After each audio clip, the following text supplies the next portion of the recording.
Action sequence ഒക്കെ ഉണ്ടായിരുന്നു.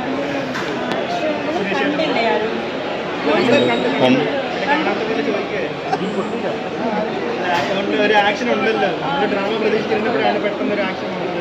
പൊതുവേ സുരേഷ് ആക്ഷൻ എന്ന് പറയുമ്പോൾ എല്ലാവർക്കും ഭയങ്കര ഇഷ്ടമല്ല. അതിപ്പോൾ ആ കൂട്ടം ഞാനില്ലാന്ന് പറഞ്ഞിട്ട് കമ്പനി വരുമെങ്കിൽ എനിക്ക് ഭയങ്കര ഇഷ്ടമാണ്. പുള്ളിയുടെ ആക്ഷനൊക്കെ എനിക്ക് ഭയങ്കര ഇഷ്ടമാണ്. ആക്ഷൻ മൂവീസ് സ്റ്റാർ ചെയ്യുന്ന സുരേഷ് അതൊക്കെ എനിക്ക് ഭയങ്കര ഇഷ്ടമായി. കാണാനുള്ളവരോടൊക്കെ എന്താ പറയുന്നത്? എന്തായാലും ഒരു വൺ ടൈം എല്ലാവരും കാണാൻ പറ്റുന്ന ഒരു മൂവിയാണ്. പ്രത്യേകിച്ച് പെണ്ണുങ്ങളുടെ കാര്യങ്ങളെക്കുറിച്ച് സംസ്ഥാന സർക്കാരിനോട് ചോദിക്കുന്ന കുറേ കാര്യങ്ങളൊക്കെ അതിലുണ്ട്. അതിപ്പോൾ ഈ സർക്കാർ എന്നല്ല, സർക്കാരിനോടാണെങ്കിൽ പോലും ആരൊക്കെ മാറി മാറി ഭരിച്ചാലും ഭരിക്കുന്ന എല്ലാവരും അറിയേണ്ട കുറേ കാര്യങ്ങളൊക്കെ ഉണ്ട്. അപ്പോൾ അങ്ങനെ കുറച്ച് കാര്യങ്ങളെക്കുറിച്ച് പ്രതിപാദിക്കുന്നുണ്ട്. അത്രേ എനിക്കിതിൽ തോന്നിയുള്ളൂ. അതിനിപ്പോൾ ഇനി അതിനെക്കുറിച്ച് എന്തെങ്കിലും വിവാദമാകുമെന്നൊന്നും അറിയുന്നില്ല. പിന്നെ വെറുതെ പേരിൻ്റെ പേരിൽ, അതിൻ്റെ ടൈറ്റിലിൻ്റെ പേരിൽ ചുമ്മാ വെറുതെ ഒരു കോൺവേഴ്സ് ഉണ്ടാക്കിയതെന്തിനാണെന്ന് മനസ്സിലാവുന്നില്ല. അതിന് തങ്ങൾ ഒരു മോശവും തോന്നിയില്ല. ഇതിനു മുമ്പ് എത്രയും മൂവീസിൽ ഇതേ സെയിം പേര് ജാനകി എന്നുള്ള പേര് യൂസ് ചെയ്തിരിക്കുന്നു. അപ്പോൾ എനിക്ക് അതിനെ കുറിച്ചിട്ട് എനിക്കൊന്നും എന്തിനായിരുന്നു എന്ന് എനിക്കിപ്പോഴും ഒരു കോട്ടയം എന്തൊക്കെ കോട്ടയം. സിനിമ വളരെ നന്നായിട്ടുണ്ട്. നല്ല സിനിമയാണ്, വളരെ വ്യത്യസ്തമായ ഒരു സിനിമയാണ്. സുരേഷ് ഗോപി ഉൾപ്പെടെ എല്ലാവരും അവരവരുടെ വേഷം വളരെ നന്നായിട്ട് ചെയ്തിട്ടുണ്ട്. കാണേണ്ട പടം, വളരെ വ്യത്യസ്തമായ പടം, തിയേറ്ററിൽ കാണേണ്ട പടം. നമ്മൾ സ്ഥിരം ഒരേ പ്രമേയം തന്നെ, ചവർ പ്രമേയങ്ങളിൽ നിന്ന് വിഭിന്നമായിട്ട് വളരെ വ്യത്യസ്തമായ ഒരു പ്രമേയം. അധികം ആരും പറയാത്തടുത്ത് എഴുത്തുകാരൻ ചെല്ലണം. അതാണല്ലോ സിനിമ. അങ്ങനെ നോക്കിയാൽ വളരെ നല്ല സിനിമ. ജാനകി JSK എന്ന് പറയുന്നതായിരിക്കും നല്ലത്. ഇനി എന്തെങ്കിലും JSK എന്ന് പറയുന്ന ഈ ഒരു ചിത്രം നല്ലൊരു ചിത്രം തന്നെയായിരുന്നു. എന്തായാലും പേരിലൊക്കെ വിവാദം ഉണ്ടായ ഒരു ചിത്രം. സാധാരണ ഒരു പ്രേക്ഷകരെന്ന നിലയിൽ ഒരുപാട് പേരിലേക്ക് എത്തിയത്.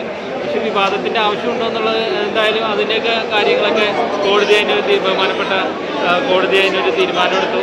ഒരു സിനിമയിലേക്ക് വരികയാണെങ്കിൽ സുരേഷ് ഗോപി എന്ന നടൻ്റെ കുറച്ച് നാളുകൾക്ക് ശേഷം ഒരു ബെസ്റ്റ് പെർഫോമൻസ് തന്നെയായിരുന്നു ഈ ഒരു. പിന്നെ അതേപോലെ തന്നെ അനുപമ പരമേശ്വരൻ, അതേപോലെ തന്നെ ശ്രുതി രാമചന്ദ്രൻ, പിന്നെ മാധവ് സുരേഷ്, പിന്നെ അഷ്കർ അലി, നമ്മുടെ ആസിഫ് അലിയുടെ അനിയൻ, അദ്ദേഹം മികച്ചൊരു കഥാപാത്രമായിട്ട് തന്നെ ഉണ്ട്. പിന്നെ ഒരുപാട് പേര് ഉള്ള വില്ലൻ വേഷം ചെയ്തിരിക്കുന്ന ആ ഒരു നല്ല ഒരുപാട് ആർട്ടിസ്റ്റുകൾ, അവരെല്ലാവരും നല്ല രീതിയിൽ തന്നെ ചെയ്തിട്ടുണ്ട്.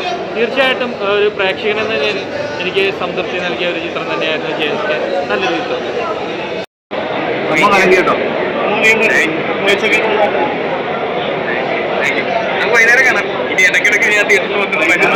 എന്നുള്ള പേര് ഇത്രത്തോളം വിവാദമാക്കേണ്ടിയിരുന്നില്ല. അല്ല, ക്രിയേറ്റ് ചെയ്തിട്ട് അത് മ്യൂട്ട് ചെയ്ത് കളയാൻ മാത്രം. എന്നാൽ അതിനകത്ത് റീച്ചായി. കാരണം ഇതൊരു പ്രീ പബ്ലിസിറ്റി ഒരുപാട് ഈ സിനിമയ്ക്ക് ഉണ്ടായി. സിനിമയുടെ മെറിറ്റിലേക്ക് വെച്ച് നോക്കുകയാണെങ്കിൽ, സിനിമയായിട്ടൊക്കെ നോക്കുകയാണെങ്കിൽ ഫസ്റ്റ് ഹാഫ് വേറെയും സെക്കൻഡ് ഹാഫ് വേറെ, അങ്ങനെയാണ് എനിക്ക് സിനിമയുടെ കാര്യത്തിൽ തോന്നിയത്. ഫസ്റ്റ് ഹാഫിൽ നല്ല ഇമ്പാക്റ്റ്. സുരേഷ് ഗോപി, അനുപമ, ബൈജു തുടങ്ങിയവർ വേറൊരു ലെവലും ബാക്കിയുള്ള ആർട്ടിസ്റ്റുകാർ വേറൊരു ലെവലിലും പെർഫോം ചെയ്ത പോലെ. പ്രത്യേകിച്ച് മാധവ് സുരേഷിൻ്റെ കാര്യം, വളരെ ലെങ്തിയായ റോള് വേറെ ആരെങ്കിലും കൊണ്ടുവച്ച് ചെയ്യിപ്പിക്കായിരുന്നു എന്ന് തന്നെ തോന്നി. കാരണം ഞാനിപ്പോൾ പറയണം, മാധവ് സുരേഷ് അടുത്ത സൂപ്പർ സ്റ്റാർ എന്ന് പറഞ്ഞു കഴിഞ്ഞാൽ ഇതിന് താഴെ വന്ന് എൻ്റെ ഐഡി ചോദിച്ചിട്ട് നാളെ വീട്ടിൽ വന്ന് തരും. അപ്പോൾ ഈ സിനിമയിൽ മാധവ് സുരേഷിനെ ഓപ്പണായിട്ട് പറഞ്ഞാൽ മാത്രമേ പുള്ളി ഇമ്പ്രൂവ് ചെയ്യൂ. ഒരു മിസ്കാസ്റ്റ് ആയിരുന്നു. പിന്നെ പുള്ളിയുടെ JSK കുറിച്ച് മീഡിയകൾ ചോദിച്ചപ്പോൾ പുള്ളി കാണിച്ച പ്രതികരണത്തിൻ്റെ ഒക്കെ ആത്മാർത്ഥത സ്വന്തം അഭിനയത്തിലും കൂടി പുള്ളി കാണിക്കണം. ഇമ്പ്രൂവ് ആയി വരട്ടെ. ഇപ്പോൾ പ്രണവാണെങ്കിലും ദുൽഖറൊക്കെ ആദ്യം വരുമ്പോൾ ഒരു കോളേജിൽ നിന്നൊക്കെ കൂവലൊക്കെ കേട്ടിട്ടാണ് ദുൽഖറിൻ്റെ കരിയർ തുടങ്ങിയത്. ഇമ്പ്രൂവ് ചെയ്യാൻ നമ്മൾ ചാൻസ് കൊടുക്കുക, അല്ലാതെ അടിച്ചമർത്തുകയോ അച്ഛൻ്റെ രാഷ്ട്രീയം ഒന്നും വെച്ച് പറയുന്നില്ല. പെർഫോമൻസ് ബേസിൽ വെച്ച് തന്നെ പറയണം. മാധവ് സുരേഷിൻ്റെ റോള് കുറച്ചുകൂടെ നല്ല ആൾക്കാരായിട്ട് റോൾ ചെയ്യുന്നത് ഒന്നുകൂടെ നന്നായിട്ട് തോന്നി. അതുപോലെ തന്നെ കാസ്റ്റിങ്ങിലാണ് ചിലയിടത്ത് പാടിപ്പോയത്. പിന്നെ ഫസ്റ്റ് ഹാഫിൽ നിന്ന് സെക്കൻഡ് ഹാഫിലേക്ക് വരുമ്പോൾ കംപ്ലീറ്റ് സബ്ജക്റ്റ് മാറിയ പോലെ തോന്നിയിട്ടുണ്ട്. സിനിമ ഒരു ആവറേജ് അനുഭവമാണ്. സുരേഷ് ഗോപിയുടെ സൈഡിൽ നോക്കിയാൽ കഴിഞ്ഞാൽ ആക്ടിംഗ് ലെവലിൽ അദ്ദേഹം അടിപൊളിയായിട്ട് ചെയ്യുന്നുണ്ട്. അദ്ദേഹത്തിൻ്റെ ഡയലോഗ് ഡെലിവറി നമുക്കറിയാലോ, ഇംഗ്ലീഷ് ഡയലോഗ്, അതൊക്കെ കൊണ്ട് സിനിമ ഫസ്റ്റ് ഹാഫ് കംപ്ലീറ്റ് നിറഞ്ഞിരിക്കും. സെക്കൻഡ് ഹാഫ് ആകുമ്പോൾ അദ്ദേഹത്തിൻ്റെ പ്രസൻസ് കുറഞ്ഞു പോയാലും പടം വേറൊരു ട്രാക്കിലേക്ക് മാറിയ പോലെയും തോന്നി. പിന്നെ അതിനകത്ത് കണ്ടുപിടിക്കുന്ന ചില ക്ലൂവും സംഭവങ്ങളൊക്കെ വളരെ എളുപ്പത്തിലും വളരെ ബാലിശവുമായ ഇതെന്തുകൊണ്ട് പോലീസ് അന്ന് തന്നെ നോക്കിയില്ല, അല്ലെങ്കിൽ ഇത്രയും വലിയ വക്കീലിന് ഇതൊന്നും അന്വേഷിക്കാതെ അദ്ദേഹം ഇവരുടെ വക്കാലത്ത് എടുത്തതെന്നുള്ള കുറേ ലൂപ്പ് ഹോൾസ്. പ്രെഡിക്റ്റബിൾ ക്ലൈമാക്സ് ആണ്, പക്ഷേ അത് അദ്ദേഹം ഇത്രയും ബ്രില്യൻ്റ് ആയിട്ടുള്ള ഒരു വക്കീൽ മുൻകൂട്ടി കണ്ടുപിടിച്ചില്ല എന്നും കൂടെ തോന്നുന്നു. നമ്മൾ പക്ഷേ സിനിമ ഹാളിലിരിക്കുമ്പോൾ ഫസ്റ്റ് ഹാഫ് ശരിക്കും നന്നായിട്ട് എൻജോയ് ചെയ്തു. നമ്മളിങ്ങനെ ലോജിക്കൽ സംഭവങ്ങളൊക്കെ നോക്കി ഒരു ഷാജി കൈലാസ് ജോഷി ലെവലിലൊക്കെ ക്ലോസപ്പ് ഒക്കെ വെച്ചിട്ടുള്ള സീനുകൾ അതൊക്കെ എൻജോയ് ചെയ്യാൻ പറ്റിയിട്ടുണ്ടായിരുന്നു. പടം പിന്നെ മുപ്പർ ആദ്യമായിട്ട് വക്കീലായിട്ട് പറഞ്ഞ് പിന്നെ മുപ്പർ മകനൊക്കെ ഉണ്ട് ഇതിൽ.